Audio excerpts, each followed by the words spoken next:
Hello warriors, welcome back to Jayjeet defence warrior. Jayjeet defence warrior में आपका बहुत बहुत स्वागत है। मैं आपका साथी अपना अक्षित स्वागत करता हूं आपका हिस्ट्री क्लासेस एनडीए 2022 के लिए। और आज हम बात करेंगे जो हमारा एंग्लो मैसूर वॉर चल रहा था, उसमें जो तीसरा और चौथा वॉर रह गया था, आज हम उसके बारे में बात करेंगे। बिल्कुल जी हाँ, हमने 2 वॉर कंप्लीट कर लिए थे और आज हम बात करेंगे तीसरे और चौथे वॉर की। तो चलिएगा चलते हैं। और देखिए, ये आपका लोगो आपके सामने है, आपको इसको भूलना नहीं है। इंडिया का लोगो आपके सामने है, सर्विस बिफोर सेल्फ, ये हमेशा याद रखना है आपको। और चलिए आज हम बात करेंगे, हमने पहले और दूसरे वॉर की बात कर ली थी, बात करेंगे आज हम थर्ड एंग्लो मैसूर वॉर की, जो 1790 से 1792 के बीच चला था, यानी कि 2 साल का ये युद्ध था। अब क्या ये इस युद्ध भूमि का बैकग्राउंड था, क्या रिजल्ट निकले, क्या परिणाम थे, या क्या ट्रीटी हुई इस युद्ध में, आज हम उनके बारे में बात करेंगे। बिल्कुल चलिएगा चलते हैं। द बैकग्राउंड, पृष्ठभूमि क्या है इस युद्ध की, हम उसके बारे में जानेंगे। The treaty of Mangalore was not sufficient to resolve disputes between Tipu Sultan and the British, यानी कि जो मैंगलोर की संधि हुई थी, जो मैंगलोर की, वो एक तरीके से पर्याप्त नहीं थी। जो अंग्रेज और सुल्तान के बीच जो युद्ध या जो लड़ाई चल रही थी, उसको सुलझाने के लिए आई थिंक वो पर्याप्त नहीं थी। Both aimed to establish their political dominance over the Deccan. अब जो टीपू सुल्तान था और ब्रिटिश थे, दोनों ही डेक्कन में, मतलब दक्कन में अपना राजनीतिक करियर बनाना चाहते थे, एक तरीके से राजनीति अपनी चलाना चाहते थे। And the third Anglo Mysore war began when Tipu invaded Travancore, a British ally. Travancore was the only source of people for the East India Company. अब जो तीसरा एंग्लो मैसूर युद्ध है, ये तब शुरू हुआ था जब टीपू सुल्तान ने त्रावणकोर पर आक्रमण कर दिया। अब जो त्रावणकोर है, एक तरीके से वो ब्रिटिश के लिए बहुत सहयोगी था, यानी कि जो काली मिर्च का व्यापार होता था ईस्ट इंडिया कंपनी के लिए, वो केवल और केवल त्रावणकोर से ही होता था। ठीक है, Travancore what Jalakotal and Cannanore from the Dutch in the Cochin state, a vassal of Tipu considered the act of Travancore to be a violation of their sovereign rights। कहने का मतलब है, त्रावणकोर ने जो कोचीन के राज्य थे, जो डचों से जलालकोट्टल और कन्नानौर को खरीद लिया था। और टीपू जो था, मतलब टीपू का एक जागीरदार था, ठीक है, वो त्रावणकोर के कार्य को ना अधिकारों के उल्लंघन का तरीका मानता था जो, ठीक है। आउटकम ऑफ द वॉर, ना बात करते हैं कि इस युद्ध का परिणाम क्या रहा। ठीक है, तीसरे जो आंग्ल मैसूर युद्ध है, उसका क्या परिणाम रहा, बात करते हैं। The British joined Travancore and attack Mysore. अंग्रेज़ों ने त्रावणकोर में शामिल होकर मैसूर पर अटैक कर दिया था। The Nizams and the Marathas and was of Tipu's growing power made the British. जो निज़ाम और मराठा थे, वो जब टीपू सुल्तान अपनी पावर बढ़ा रहा था, तो उससे उन्हें ईर्ष्या हो गई और वो ब्रिटिश से जाकर मिल लिए। In the year of 1790 Tipu Sultan defeated the British army under the leadership of General Medows. कहने का मतलब है, सन 1790 में जब जनरल मीडोज जो थे, ब्रिटिश आर्मी का नेतृत्व कर रहे थे, तो टीपू सुल्तान ने उनको हरा दिया। इन the year of 1791 Lord Cornwallis took the leadership and reached Bangalore, authorized in March 1791 via Ampur and Vellore, the great military force, and from there to Srirangapatnam. कहने का मतलब है, सन 1791 में जो लॉर्ड कॉर्नवालिस थे, उनने नेतृत्व संभाला अंग्रेजी की सेनाओं का, और एक बहुत बड़ी सैन्य शक्ति को लेकर वो अम्बुर और बेल्लोर के रास्ते होते हुए बेंगलोर पहुंच गए। ठीक है, और फिर वहाँ से वो सीधे रंगपट्टनम के लिए, श्रीरंगपट्टनम के लिए निकल गए। And finally with the support of Marathas and the Nizams the British attacked Srirangapatnam for the second time. और मराठा और निज़ाम के सपोर्ट के कारण, ठीक है, समर्थन मिला था उन्हें, क्योंकि मराठा और निज़ाम जो थे वो टीपू सुल्तान से जल रहे थे, उन्हें ईर्ष्या हो रही थी, तो अंग्रेज़ों को सपोर्ट मिला था। अंग्रेज़ों ने दूसरी बार श्रीरंगपट्टनम पर हमला कर दिया। Tipu face the British strongly but could not succeed. Tipu ने अंग्रेज़ों का डटकर सामना किया लेकिन सफल नहीं हो सका, क्योंकि इधर टीपू सुल्तान अकेला था और उधर मराठा, निज़ाम और अंग्रेज तीनों एक साइड थे। The war ended in 1792 with the treaty of Srirangapatnam. जो ये युद्ध था वो श्रीरंगपट्टनम की संधि के साथ सन 1792 में समाप्त हो गया। Under this treaty almost half of the Mysore region was acquired by a coalition of British, Nizams and Marathas. और इस संधि के अनुसार जो था लगभग मैसूर का आधा क्षेत्र ब्रिटिश, निज़ाम और मराठाओं के गठबंधन ने ले लिया, ठीक है, क्योंकि गठबंधन हो गया था ब्रिटिश, निज़ाम और मराठा के बीच। And the last thing that the British got the Baramahal, Dindigul and Malabar, while the Marathas got the areas around Tungabhadra and its tributaries, and the Nizam took over areas from the Krishna river to beyond Pennar। और जो फिर इनके अंदर जो बंटवारा हुआ था, क्योंकि आधा क्षेत्र जब ले लिया था, तो अंग्रेज़ों ने बारामंडल, डिंडीगुल और मालाबार तट ले लिया, जबकि मराठाओं को तुंगभद्रा और उसकी सहायक नदियों के आसपास का क्षेत्र मिल गया था। एंड जो निज़ाम रह गए थे उन्होंने कृष्णा नदी से लेकर पेन्नार के आगे तक के क्षेत्रों पर कब्जा कर लिया, ठीक है। बात करते हैं, apart from this 3 crore rupees were also taken from Tipu as war damage. अब जो अंग्रेज़ों का युद्ध में जो नुकसान हुआ था, युद्ध की जो क्षति हुई थी, उसको पूरा करने के लिए अंग्रेज़ों ने टीपू सुल्तान से 3 करोड़ रुपए और मांग की, ठीक है।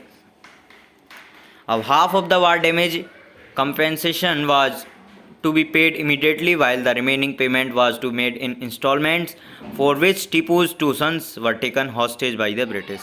अब इसमें क्या हुआ था कि जो 1.5 करोड़ रुपया था वो तुरंत ही ले लिया गया था टीपू सुल्तान से, और जो 1.5 करोड़ बाकी रुपया था वो उससे कह दिया गया था कि आप इंस्टॉलमेंट में दे सकते हो, मतलब किस्तों के रूप में दे सकते हो। और इसके लिए टीपू सुल्तान के 2 पुत्रों को उन्होंने बंदी बना लिया था, ठीक है। किन्ने? अंग्रेज़ों ने, मराठाज ने और निज़ाम ने। Due to the Third Anglo-Mysore War, Tipu's dominant position in the south was destroyed and British dominance was established there।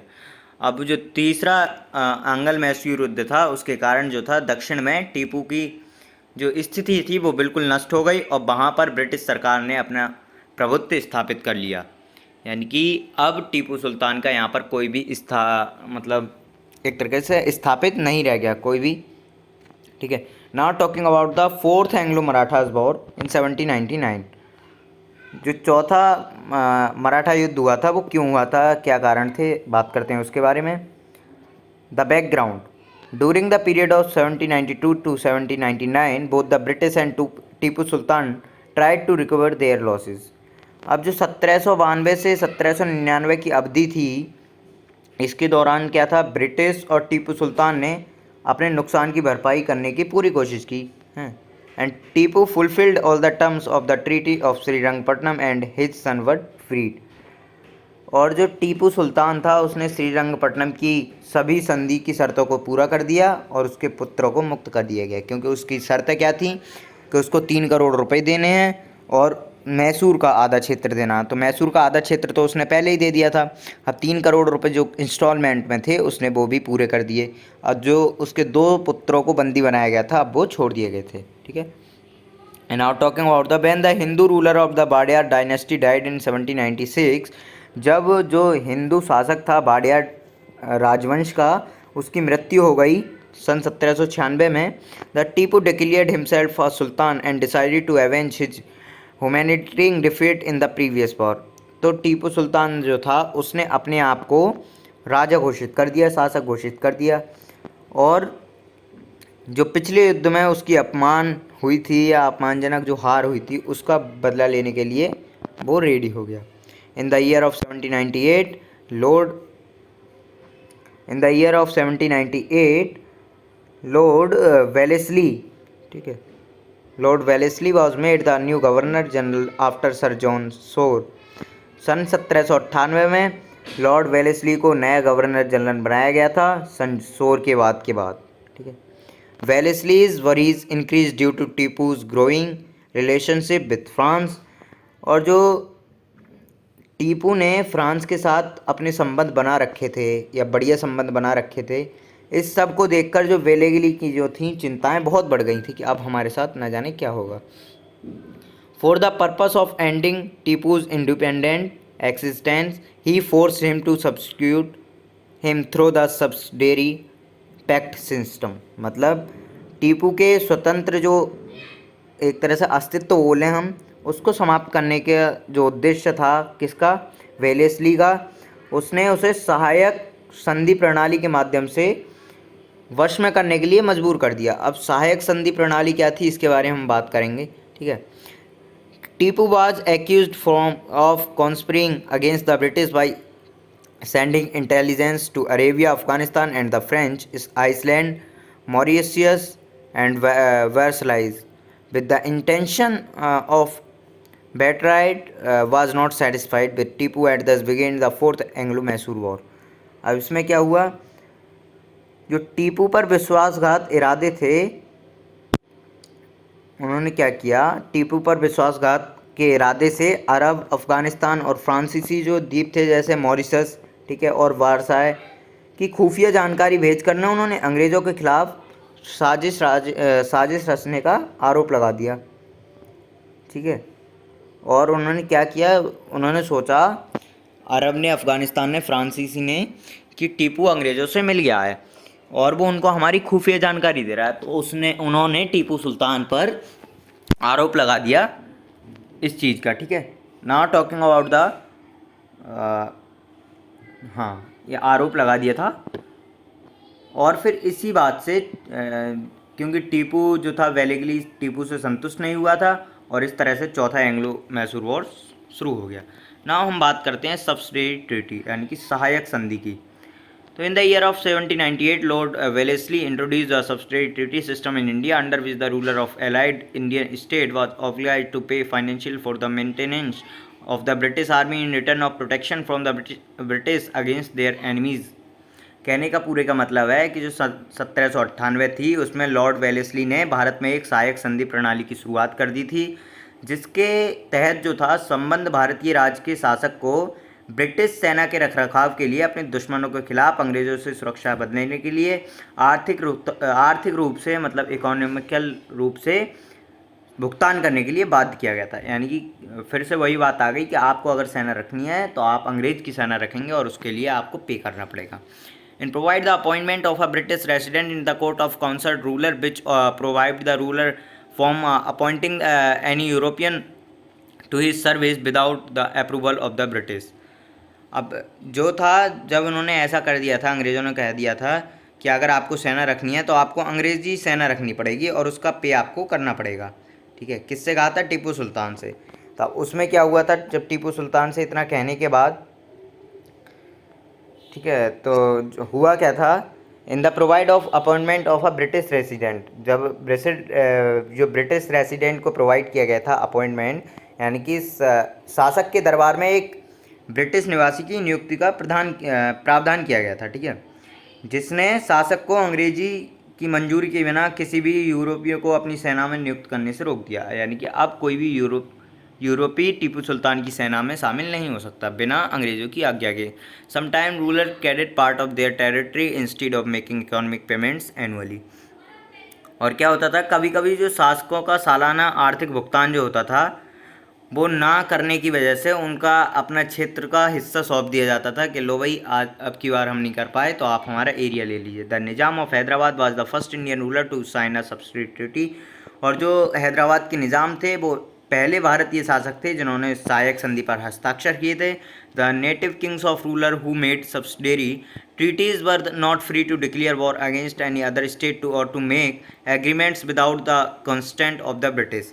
अब इसका क्या मतलब है, देखिए यहाँ पर आप ये अंडरलाइन कर लीजिए, ये थोड़ा मुझे पावरफुल लगा पूरा ही, कि जो निज़ाम थे वो पहला सब्सिडरी करने वाले थे, ठीक है, कि जो देसी राजा या शासक थे जिन्होंने सहायक संधियाँ की हैं वो किसी अन्य राज्य के खिलाफ युद्ध की घोषणा करने, अगर वो घोषणा करते हैं तो अंग्रेज़ों की मतलब अंग्रेज़ों से उन्हें आज्ञा लेनी पड़ेगी एक तरीके से, ठीक है। और अगर कोई ट्रीटी भी करते हैं तो अंग्रेज़ों से आज्ञा लेनी पड़ेगी। The subsidiary treaty was a policy of not interfering the internal affairs of the state but is was never followed by the British। यानी कि इस जो ट्रीटी के अनुरूप क्या हुआ था कि कोई भी जो राज्य था वो सहायक संधि राज्य के आंतरिक मामले में हस्तक्षेप ना करने की नीति थी, लेकिन अंग्रेज़ों ने कभी भी इसका पालन नहीं किया। Arbitrary fix the huge economic payments destroy the economy of the state and made the people of the state poor. और जो इस मनमाने ढंग से निर्धारित की गई और भारी आर्थिक जो व्यवस्था थी अंग्रेज़ों की, इसने राज्यों की अर्थव्यवस्था को नष्ट कर दिया और राज्य के लोगों को और ज़्यादा गरीब बना दिया। At the same time the British could now keep a large army at the expense of the Indian state. They protected and controlled foreign relation and deployed powerful military forces on their land। कहने का मतलब है कि जो उसी समय जो British थे जो भारतीय राज्यों की कीमत पर एक बड़ी सेना रख सकते थे, यानी कि बोले तो अगर कोई राज्य दे रहा है तो उसको बड़ी सेना दे सकते थे, तो उन्होंने विदेशी संबंधों की रक्षा और नियंत्रण किया उनका और अपनी भूमि पर शक्तिशाली सैन्य बलों को तैनात कर दिया। अब उनकी सेना और ज़्यादा शक्तिशाली हो चुकी थी, अंग्रेज़ों की सेना और ज़्यादा शक्तिशाली हो चुकी थी। Now we are discussing about the result of war, कि इस चौथे युद्ध का परिणाम क्या रहा या इन सभी युद्धों का परिणाम क्या रहा। The war began on 70 April 1799 and the war ended with it fall on 4 May 1799। Tipu was defeated first by British general Stuart and then by general Harris. कहने का मतलब है ये युद्ध जो था 17 अप्रैल 1799 को शुरू हुआ था और 4 मई को ख़त्म हुआ था। ठीक है, तो टीपू को पहले ब्रिटिश जनरल स्टुअर्ट और फिर जनरल हैरिस ने हरा दिया था। मतलब टीपू को 2 बार हराया गया था, पहली बार जनरल स्टुअर्ट ने और दूसरी बार जनरल हैरिस ने। तो बात करें तो 17 अप्रैल 1799 से शुरू हुआ था ये और 4 मई तक चला था, यानी कि अप्रैल के 13 दिन और 4 17। ठीक है, 17-18 दिन का ये युद्ध था, ज़्यादा लंबा भी नहीं चला था। Lord Wellesley brother Arthur Wellesley is also participated in the war. मतलब लॉर्ड वेलेजले के जो भाई थे ऑर्थर वेलेजले, उनने भी इस युद्ध में भाग लिया था। The Marathas and the Nizam again assist the British as the Marathas were promised half of Tipu's kingdom and the Nizam had already signed the substrate treaty. अब क्या हुआ था, मराठा और निज़ामों ने फिर से अंग्रेज़ों की सहायता की थी, क्योंकि मराठों को मराठों को टीपू को आधा राज्य देने की बात की गई थी और निज़ाम थे उन्होंने पहले ही सहायक संधि पर हस्ताक्षर कर दिए थे, तो अब उन्हें फिर से अंग्रेज़ों की मदद करनी पड़ी थी। ठीक है, ना बात करते हैं Tipu Sultan was killed in the war of his treasures were confiscated by the British. और जो टीपू सुल्तान है वो युद्ध में मारा गया और उसके सारे खजाने को अंग्रेज़ों ने जब्त कर लिया। खजाना था या उसकी जो भी भूमि थी, लैंड थी। ठीक है, the British selected a person from the erstwhile Hindu royal family of Mysore as the Maharaja and imposed an auxiliary treaty on him.